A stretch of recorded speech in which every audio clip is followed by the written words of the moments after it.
সারাদিন কি এমন কাজ করিস তুই? হ্যাঁ, নবাবজাদে এসেছিস নাকি তুই? শুধু শুয়ে থেকে আর বসে থেকে দিন পার করতে লজ্জা করে না তোর? বেহায়া মেয়ে কোথাকার! আরে ওকে এসব বলে আর কি হবে? তোমার ছেলে তো দেখে শুনে একটা আপদ নিয়ে এসেছে ঘরে। বুড়ো বয়সে আমাদের কোথায় সেবা যত্ন করবে? তা না, এখন আমাদেরকেই তার সেবা করতে হচ্ছে।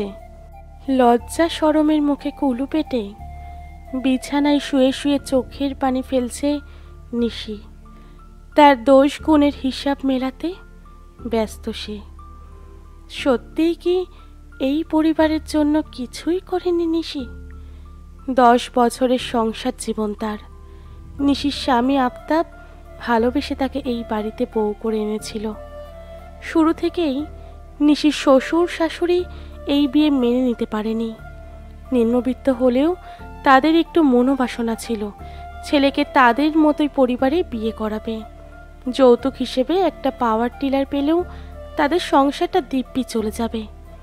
কিন্তু ছেলে করেছে তার উল্টোটা। তাদের থেকেও গরিব ঘরের মেয়েকে বউ করে ঘরে তুলেছে। যাদের নিজেদেরই নুন আনতে পান্তা ফুরোয়, তারা কি করে মেয়ের জামাইকে একটা পাওয়ার টিলার যৌতুক দিতে পারে? প্রথম কয়েক মাস নিশিকে এই নিয়ে বেশ খোঁটা শুনতে হয়েছে, কিন্তু আস্তে আস্তে সবটা স্বাভাবিক হতে শুরু করেছিল। সংসারে নিশির অক্লান্ত পরিশ্রমে মন কিছুটা নরম হয়েছিল তার শ্বশুর শাশুড়ির। বাপের বাড়ি থেকে নিশি একটা সেলাই মেশিন নিয়ে এসে শ্বশুর বাড়িতে সংসারের কাজের ফাঁকে অবসরে সেলাইয়ের অর্ডার নিতে থাকে নিশি। সেখান থেকে টুকটাক যা আয় হতো তা জমিয়ে সে হাঁস মুরগি নিয়ে আসে। কয়েক মাস পর দুটো ছাগল। তার মাসখানেক পর স্বামী আফতারকে কিছু টাকা দেয় একটা গরু কেনার জন্য। নিশিকে আর পেছন ফিরে তাকাতে হয়নি। এগুলো থেকেই ধীরে ধীরে সংসারের বেশ আয় আসতে শুরু করে। আফতাবের রোজগারে সংসার খরচ আর নিশির রোজগার একটু একটু করে জমা হতে শুরু করে। এভাবেই মাস বছর কাটছিল। সারাদিন সংসারের কাজ আর ছেলের দেখাশোনাতে ভালোই দিন পেরোচ্ছিল নিশির। বিয়ের প্রায় 8 বছরের মাথায় নিশির গলায় থাইরক্স ধরা পড়ে। অসহ্য ব্যথা না হলেও গলার সেই ব্যথাটা সহ্য করতে পারছিল না নিশি। নিশিকে ডাক্তার দেখিয়ে চিকিৎসা করানো হয়। ব্যথা কিছুটা কমলেও পুরোপুরি সুস্থ হয়ে উঠতে পারল না নিশি। সংসারের কাজকর্ম আর আগের মতো গুছিয়ে করতে পারে না। দিনের বেশিরভাগ সময় তার শুয়ে থেকেই কাটে। এই নিয়ে শাশুড়ির হতাশের শেষ নেই। এদিকে চিকিৎসার জন্য যে টাকার প্রয়োজন সেটাও তাদের কমতে শুরু করেছে। নিশিত জমানো টাকা থেকে শুরু করে পুঁজি হিসেবে যেগুলো করেছিল তার সব কিছুই শেষের পথে। কিন্তু চিকিৎসার 1 বছরেও নিশির উন্নতির কিছুই হয়নি, বরং একটু একটু করে নেতিয়ে পড়তে থাকে নিশি। উন্নত চিকিৎসার জন্য তাকে একটা বড় ডাক্তারের কাছে নেওয়া হলে সব পরীক্ষা নিরীক্ষাতে জানা যায় এতদিন নিশিকে ভুল চিকিৎসা দেওয়া হয়েছে। ভুল ওষুধের প্রভাবেই দিনে দিনে এত অসুস্থ হয়ে পড়েছে নিশি। আবারও নতুন করে তার চিকিৎসা শুরু করতে হবে, যেখানে খরচের কোনো হিসেব নেই। নিশিকে বেড রেস্টে থাকতে হবে। সেদিন ডাক্তারের কাছ থেকে আসার পরেই বাড়ির সকলের ভাবমূর্তি বদলাতে থাকে। যার ভালোবাসাকে আশ্রয় করে এতদিন এই সংসারটাকে নিজের মনের মতো করে সাজিয়েছিল, সেই মানুষটাও দিন দিন পরিবর্তন হতে থাকে। কখনো কখনো অসুস্থ নিশির গায়ে হাত পর্যন্ত তুলছে। কষ্ট হলেও নিশি নিজেকে সান্ত্বনা দিয়েছিল, হয়তো চিকিৎসা খরচ জোগাতে হিমশিম খাচ্ছে বলেই সারাক্ষণ রেগে তাকে আফতাব, আর তাই হয়তো নিশির সাথে এরকম ব্যবহার করছে। কিন্তু দিনকে দিন এর বৃদ্ধি পাচ্ছে। শ্বশুরের দেওয়া খোটা, শাশুড়ির অশ্রাব্য গালিগালাজ আর স্বামীর অবহেলা দিনকে দিন নিশিকে মানসিকভাবে আরও দুর্বল করে তুলেছে যেন। নিশির হিসেব মেলে না। যতদিন সে এই পরিবারের জন্য করেছে ততদিন তো এই মানুষগুলো বেশ ভালো ব্যবহার করেছিল। নিশি যখন অসুস্থ হলো তখন নিশির প্রথম চিকিৎসা খরচ নিশির সঞ্চয় থেকেই হয়েছিল। অথচ যখনই তার চিকিৎসা খরচ এই পরিবারের লোকদের করতে হচ্ছে, তখনই কেন তাকে এত এত মানসিক অত্যাচার করা হচ্ছে বুঝে উঠতে পারছে না নিশি। নিশিও তো এই পরিবারের একজন, আফতাব তো নিশির স্বামী, সুখে দুঃখে একসাথে থাকার কথা ছিল তাদের। অথচ আজ এই বিপদের দিনে আফতাবও মুখ ফিরিয়ে নিয়েছে নিশির থেকে। আর্থিকভাবে না হলেও ভালোবাসা দিয়ে তো সে নিশির পাশে থাকতে পারত। নিশির মাথায় হাত রেখে অন্তত একটা তো বলতে পারত যে সে আছে তার পাশে, কিচ্ছু হবে না, এই দুর্দিন কেটে আবারও সুখের দিন আসবে তাদের জীবনে। একমাত্র ছেলেকে নিয়ে আবারও তারা নতুন করে সব শুরু করবে। কিন্তু না, নিশির এই প্রশ্নোত্তর পর্বটা কেবল তার নিজের মধ্যেই রয়ে যায়।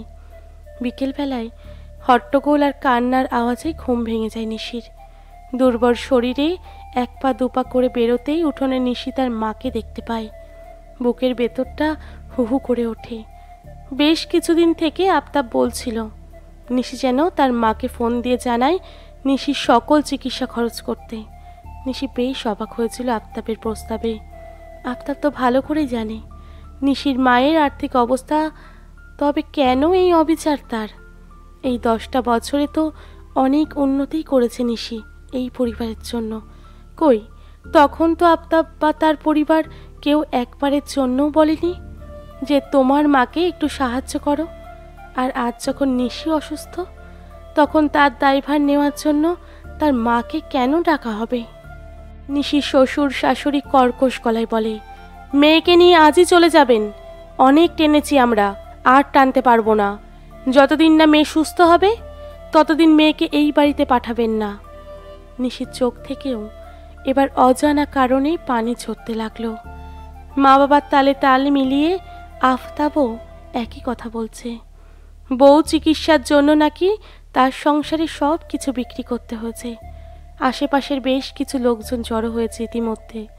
গ্রামের ব্যাপার বলে কথা, কেউ বা নিশির হয়ে কথা বলছে, কেউ বা নিশির জন্য আফসোস করছে, আর কেউ বা নিশির শ্বশুর শাশুড়ির সাথে তাল মেলাচ্ছে। সূর্য ডোবার কিছুক্ষণ আগেই নিশি তার 6 বছরের ছেলেকে নিয়ে মায়ের সাথে বেরিয়ে পড়ে। যাওয়ার সময় শেষবারের মতো স্বামীর মুখ পানে চেয়েছিল কিছুক্ষণ, তারপরে চোখ ফিরিয়ে নেয় সে। এক তিক্ত অভিযোগের পাহাড় জমে নিশির মনে।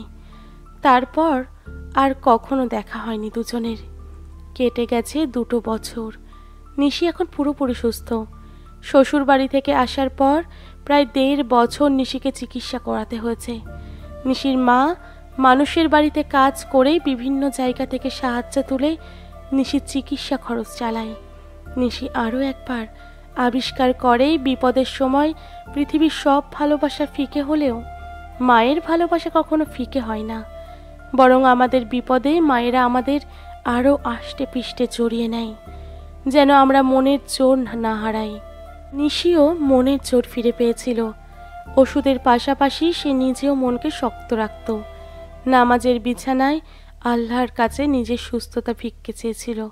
1.5 বছর পর নিশির পুরোপুরি সুস্থ হওয়ার খবরে শাশুড়ি এসেছিল তার আদরের বৌমাকে নিয়ে যেতে। তার ছেলে নাকি এখনও নিশির ফেরার অপেক্ষায় আছে। তাচ্ছিল্য আর ঘৃণা সেদিন উগরে এসেছিল। কোনো রকম নিজেকে সামলিয়ে নিশি সাফ জানিয়ে দেয় সে আর কোনো দিনও ওই বাড়িতে ফিরবে না। শাশুড়ি চলে যাওয়ার সময় বার কয়েক হুমকি দিয়ে যায় তাদের একমাত্র বংশধরকে তারা নিয়ে যাবেই, আর তারপর দেখবে নিশি কি করে ছেলেকে ছেড়ে একলা থাকে। আরও অনেক হুমকি। নিশি ঘাবড়ায়নি, বরং পরদিনই নিশি উকিলের কাছে যায়। ডিভোর্স পেপার রেডি করে সাথে ছেলেকে নিজের কাছে রাখার পাকাপোক্ত ব্যবস্থা করে। ডিভোর্স পেপারটা সই করেই ছেলের হাত ধরে বেরিয়ে আসে নিশি। আজ তার একটুও কষ্ট হচ্ছে না, বরং স্বার্থপর সম্পর্ক থেকে বেরিয়ে নিজেকে মুক্ত মনে হচ্ছে তার। নিশি আবারও নতুন করে সব শুরু করে। এতদিন স্বার্থপর মানুষগুলোর জন্য যা করেছিল, এবার তার পৃথিবীর নিঃস্বার্থ ভালোবাসার মানুষটার জন্যই সে আবারও শুরু করে। এখন থেকে মা আর ছেলেকে নিয়েই তার সব। তার জীবনে যেন আর কোনো স্বার্থপর মানুষের আগমন না ঘটে, যেখানে থাকবে না আর কোনো শারীরিক আর মানসিক অত্যাচার। দিন শেষে থাকবে শুধু প্রশান্তি।